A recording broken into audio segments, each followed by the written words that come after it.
Hello students, welcome to our channel Political Science with PS. I am Pooja and today we will discuss about the input-output analysis by David Easton.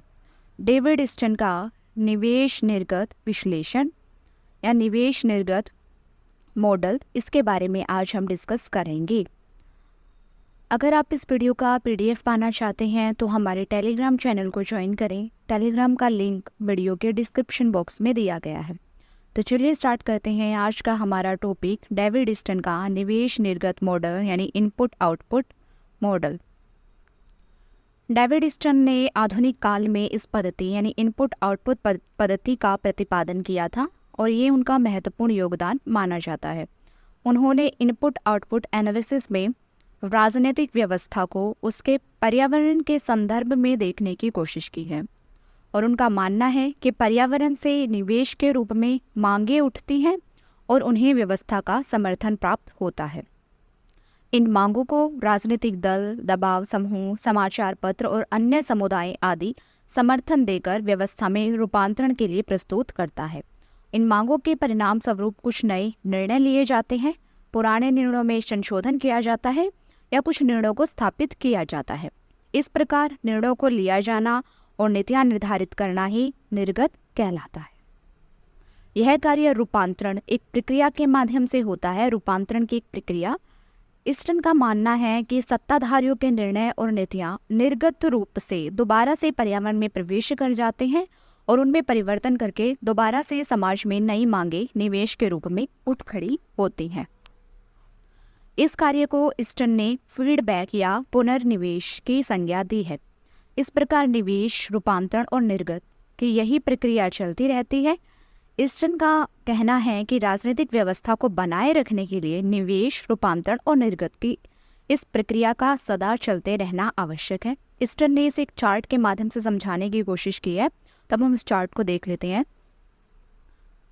एक राजनीतिक व्यवस्था है, उसमें निवेश मांगों और समर्थन के रूप में उठते हैं, यानी जनता की मांगे होती हैं और राजनीतिक दल उन्हें समर्थन प्रदान करते हैं। तो इस प्रकार ये मांग और समर्थन मिलकर निवेश कहलाते हैं और इनको रूपांतरण करके निर्गतों में बदला जाता है। निर्गत यानी नीतियाँ और निर्णय जो कि सरकार के द्वारा लिए जाते हैं। पुरानी नीतियों में संशोधन किया जाता है या नई नीतियाँ बनाई जाती हैं या निर्णय लिए जाते हैं, तो ये नीतियाँ या निर्णय निर्गत कहलाते हैं। इस प्रकार निवेश का रूपांतरण करके निर्गत बन गया और ये सारा हुआ राजनीतिक व्यवस्था के पर्यावरण में। फिर नीतियाँ और निर्णय लेने के बाद फीडबैक के रूप में दोबारा से मांगे और समर्थन उठने लगी। इस प्रकार ये जो मांगे, समर्थन, नीतियाँ और निर्णय, निवेश और निर्गत का जो ये चक्र है वो चलता ही रहता है और ये चक्र राजनीतिक व्यवस्था को बनाए रखने के लिए चलते रहना भी आवश्यक है। इस चार्ट में यहाँ 3 बिंदु पर हम चर्चा करेंगे। सबसे पहला है निवेश। राजनीतिक व्यवस्था में निवेश क्या है? निवेश में ईस्टन ने 2 बातों की व्याख्या की है, मांग और समर्थन। पहला है मांग।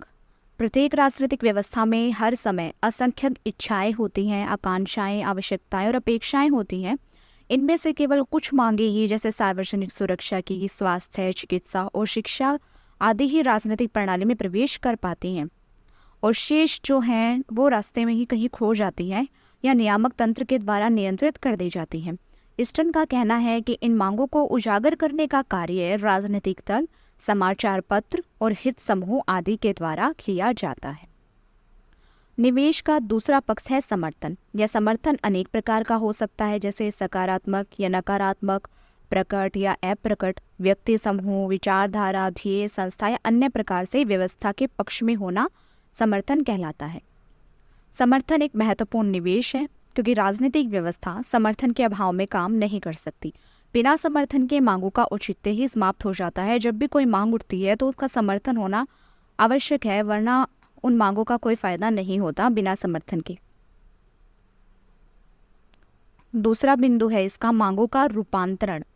रूपांतरण वह प्रक्रिया होती है जिसके द्वारा निवेश को निर्गत में यानी इनपुट को आउटपुट में बदला जाता है। मांगों को व्यवस्था के सामने रखने का काम राजनीतिक दल, दबाव समूह और अन्य प्रतिनिधियों के द्वारा किया जाता है। सत्ताधारी जो सत्ता में होते हैं वे इन मांगों के आधार पर पक्ष या विपक्ष में निर्णय लेते हैं और इन मांगों का रूप बदल दिया जाता है। राजनीतिक व्यवस्था में रूपांतरण की प्रक्रिया बहुत महत्वपूर्ण होती है क्योंकि इसके द्वारा ही शासकों का समर्थन बढ़ता या फिर घटता है। तीसरा बिंदु है राजनीतिक व्यवस्था के निर्गत यानी आउटपुट। निर्गत उन नियमों या फिर नीतियों को कहते हैं जो निवेश के रूपांतरण के बाद हमें प्राप्त होती है, अर्थात निवेश को निर्गत में बदलने के लिए व्यवस्था के सामने लाया जाता है। राजनीतिक व्यवस्था इन निवेशों पर निर्णय करती है, मांगों पर निर्णय करती है और उत्पादित वस्तुओं के रूप में इन्हें बाहर निकाल देती है। इस प्रकार निर्गत व्यक्तियों द्वारा रखी गई मांगों पर राजनीतिक व्यवस्था के द्वारा निर्णय होते हैं। मांगे या समर्थन उनका रूपांतरण करके नीतियां या फिर निर्णय में बदला जाता है, यानी इनपुट को रूपांतरण की प्रक्रिया के द्वारा आउटपुट में बदला जाता है। तो ये है डेविड स्टन का इनपुट आउटपुट मॉडल।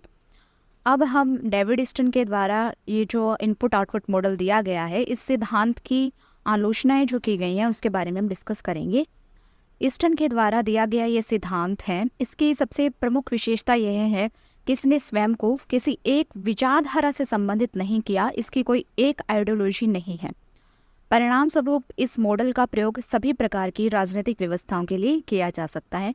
किसी एक आइडियोलॉजी से ये बंधी न होने के कारण सभी प्रकार की राजनीतिक व्यवस्थाओं में अध्ययन के लिए उपयोगी है। Doctor SP. वर्मा ने कहा है कि स्टन का प्रतिमान या मॉडल किसी विशेष राजनीतिक व्यवस्था और संस्कृति से संबंधित नहीं है और इसलिए विभिन्न प्रकार की राजनीतिक व्यवस्थाओं के विश्लेषण के लिए इसका प्रयोग किया जा सकता है।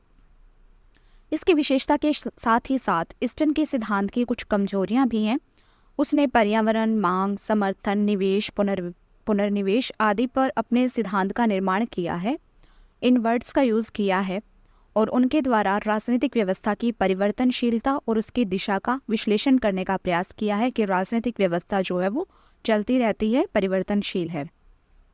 लेकिन राजनीतिक व्यवस्था के परिवर्तन, उसकी गतिशीलता और दिशा को प्रभावित करने वाले अन्य तत्व भी होते हैं जिनकी स्टन ने उपेक्षा कर दी है। केवल उसने पर्यावरण, मांग, समर्थन, निवेश, पुनर्निवेश को ही अपने सिद्धांत में जगह दी है और अन्य तत्वों की स्टन ने उपेक्षा कर दी।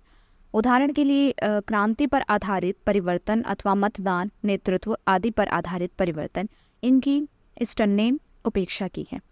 वास्तविकता यह है कि स्टन का उद्देश्य एक सामान्य सिद्धांत की रचना करना था, इनपुट आउटपुट मॉडल की रचना करना था। अपने इस उद्देश्य में तो स्टन भले ही सफल रहा हो, लेकिन स्टन का जो ये इनपुट आउटपुट मॉडल है यह कई क्षेत्र में अव्यवहारिक है। व्यवहार में इसको उपयोगी नहीं माना जा सकता कई क्षेत्रों में। तो आज हमने डेविड स्टन के इनपुट आउटपुट मॉडल के बारे में डिस्कस किया। आज के लिए इतना ही। मिलते हैं नेक्स्ट क्लास में एक नए टॉपिक के साथ। Thank you.